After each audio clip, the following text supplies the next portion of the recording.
Bonjour les élèves du 3e AS du cycle collégial. Je vous présente un chapitre numéro 2 de SVT, la motricité volontaire et les mouvements volontaires.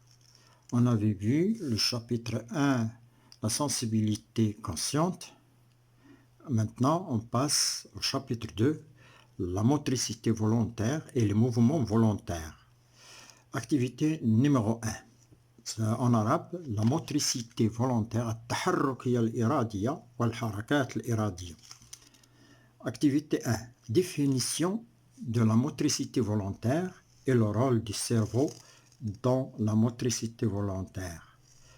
تعريف التحركية الإرادية ودور المخ في التحركية الإرادية. Premièrement, définition de la motricité volontaire. تعريف التحركية الإرادية. Tout acte réalisé volontairement par l'organisme. Ou bien, une deuxième définition, toute activité nerveuse permettant de réaliser des mouvements volus. En arabe, كل فعل يحدثه أو يعني réalisé يعمله الجسم من محض إرادته. يعمله الجسم من محض إرادته volontairement.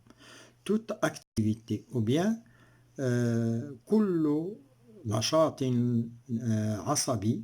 النشاط العصبي الذي يمكن من الحركات المرغوبة أو المرادة أو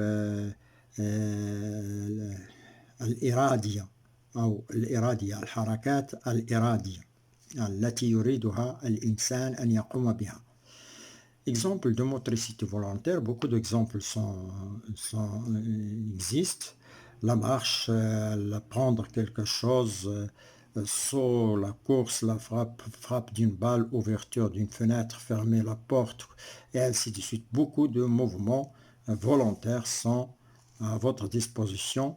Vous avez la marche ou المشي أخذ الأشياء ماشي أخذ الأشياء القفز الجري ضرب الكرة أخذ الكرة et ainsi de suite etc. Quels sont le problème le plus intéressant qui est l'origine? Quel est l'organe origine de la motricité volontaire? ما هو العضو مصدر الحركة الإرادية؟ العضو الذي تنشأ فيه الحركة الإرادية أو الذي يؤدي إلى ظهور الحركة الإرادية. Quel est le rôle quel est l'organe origine de la motricité? مصدر الحركة الإرادية. Pour répondre à cette question, on observe une observation clinique. Une observation clinique, وهي الملاحظة السريرية. Des nouveau-nés, on a observé dans les cliniques, des nouveau-nés naissent.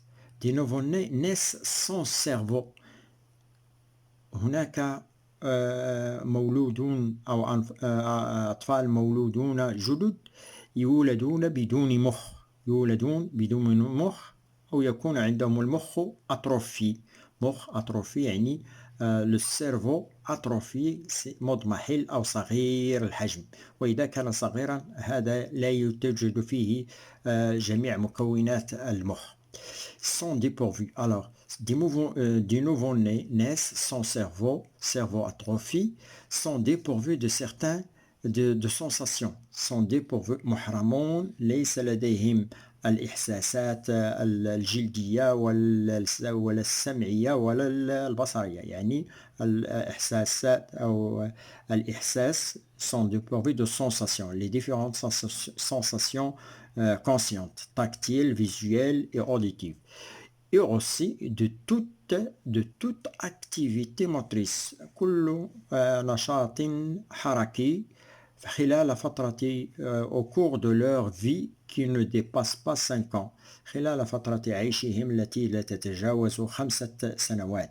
إذن des nouveau-nés naissent sans cerveau atrophie, sont dépourvus de sensations tactiles, visuelles et auditives, et de ici aussi, il faut ajouter un et de toute activité motrice. Toute activité motrice, ils n'ont pas de les activités motrices au cours de leur vie qui ne dépassent pas 5 ans.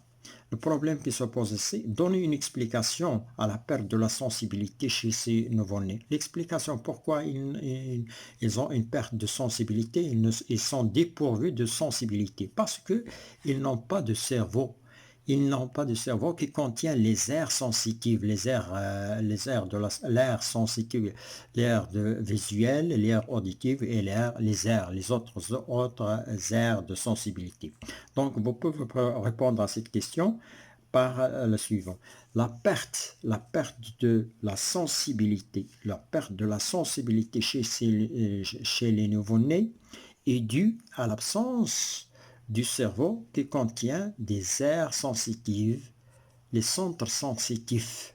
Il y a des centres sensitifs dans le cerveau, donc puisqu'ils n'ont pas de cerveau, ils n'ont pas de sensation ici parce qu'il y a absence des aires sensitifs. Deuxième expérience, donner une explication comment expliquez-vous l'absence de toute activité motrice chez les nouveau-nés. Toute activité motrice, l'absence de toute activité motrice est due chez ces nouveau-nés est due à l'absence toujours du cerveau. Toujours, il y a absence du cerveau, donc il y a absence des aires qui renferment l'air motrice. L'air motrice, le centre moteur. Il y a aussi un manque de centre moteur qui est l'air motrice. Donc, les nouveau-nés qui naissent sans cerveau, ils sont dépourvus de la motricité volontaire parce qu'il n'y a pas des aires sensitives. Et ils sont dépourvus aussi des aires de sensibilité parce qu'il n'y a pas des aires sensibilité parce qu'il n'y a pas de cerveau. Donc le cerveau est responsable de ces aires de la sensibilité et de la motricité. Donner une conclusion à cette observation clinique.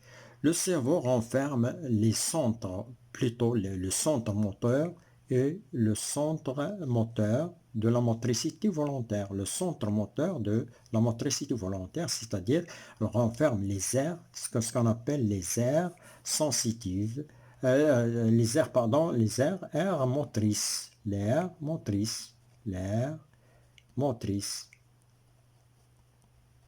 L'aire motrice, c'est le centre moteur. Ici, on parle du centre moteur. Problème qui vient, quelle est la zone dans le cortex cérébral, c'est-à-dire le cortex القشرة المخية commandant التي تتحكم في التحركية الإرادية commandant la motricité volontaire. Quelle est la zone؟ ما هي المنطقة في القشرة المخية التي تتحكم في التحركية الإرادية؟ Quelle est la zone dans le cortex cérébral commandant la motricité volontaire? Pour répondre à cette question, quelle est la zone responsable de cette motricité volontaire? Il faut aller dans exploration. Exploration de la zone active du cerveau d'un homme qui fait bouger les doigts. Un cerveau d'un homme exploré. اكتشاف مخ إنسان يحرك أصابع يديه. Il fait bouger les doigts. أصابع يده اليمنى. Qui fait bouger أصابع يده اليمنى, voir ci-dessus.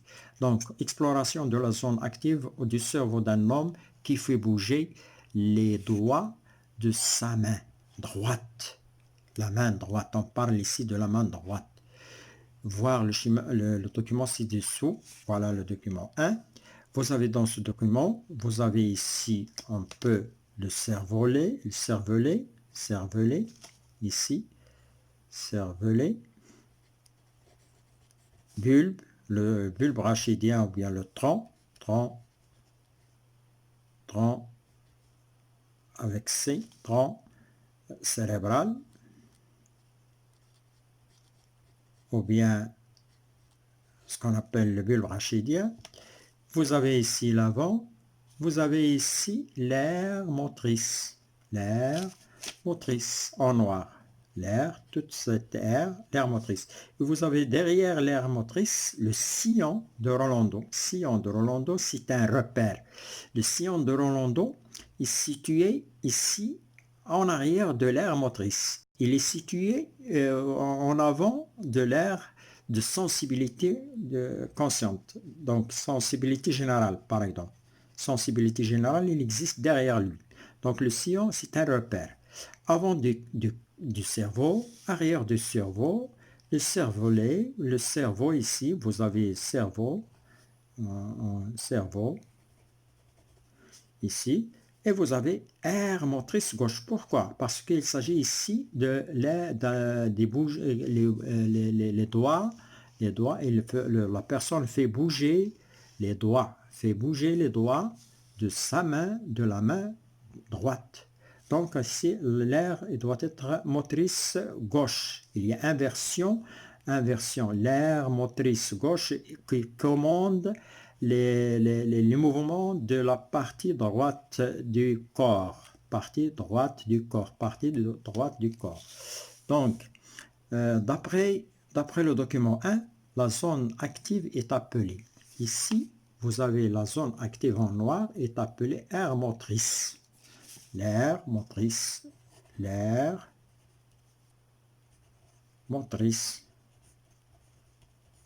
Bien. Où est-il situé par rapport au sillon de Rolando? Il est situé en avant. Ici, vous avez en avant du sillon de Rolando.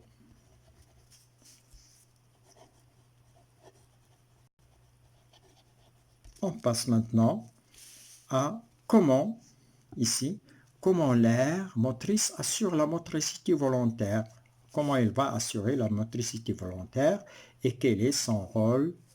Et si pour répondre à cette question, il faut des expériences. Expérience de Hitzig et Frisch en 1870. تجارب هيتزيغ وفريتش في سنة 1870. En 1870, ces deux savants ont excité le cortex cérébral. Ici, ils ont excité le cortex cérébral, c'est القشرة المخية لكلب مبنج, d'un chien anesthésé par un stimulus électrique, par مهيج كهربائي شدته ضعيفة 4,5 de faible intensité 4,5 volts.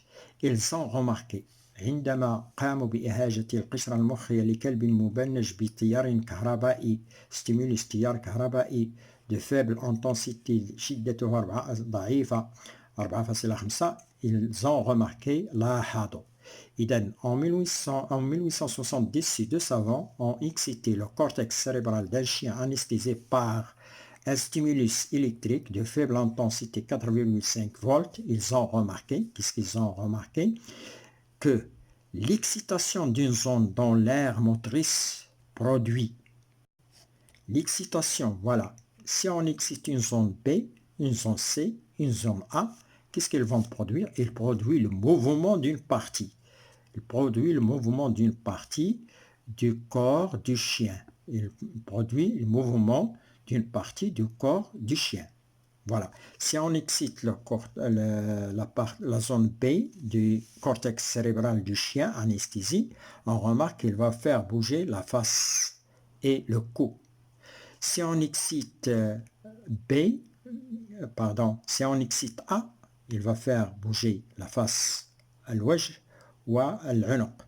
Si on excite B, il va faire bouger la patte antérieure. Si on excite C, la patte postérieure, c'est la partie qu'il faut bouger.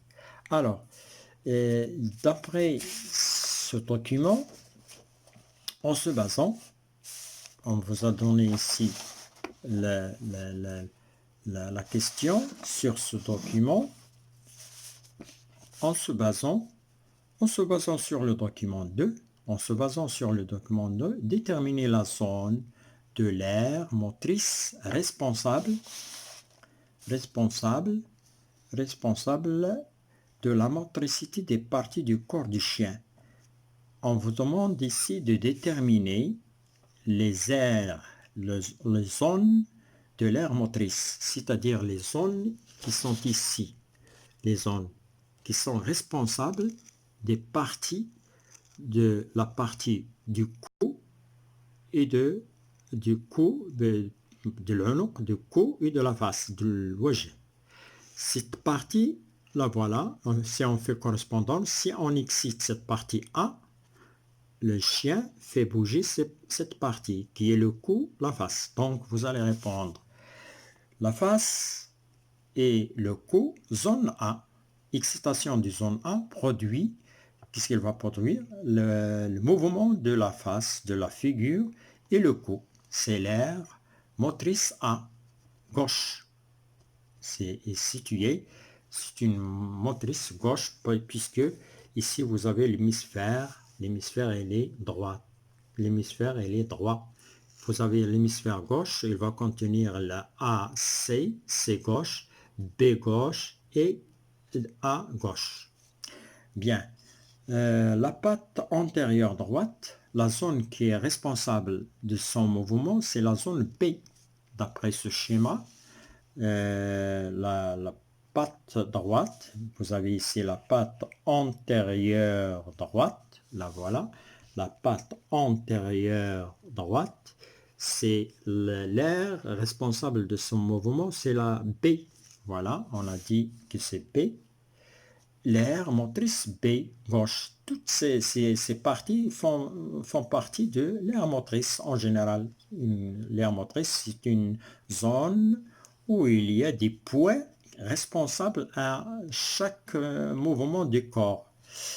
Donc la patte postérieure, continuons, la patte postérieure droite, quelle est l'aire, la patte postérieure droite qui est le corps, la partie C du corps, c'est la patte postérieure droite, la voilà, reculer un petit peu, la voilà, patte postérieure, ici, on va ajouter qu'il s'agit ici, la patte ici, toujours il s'agit, puisque si vous avez droite, donc vous aurez gauche, toujours, donc ici vous aurez gauche,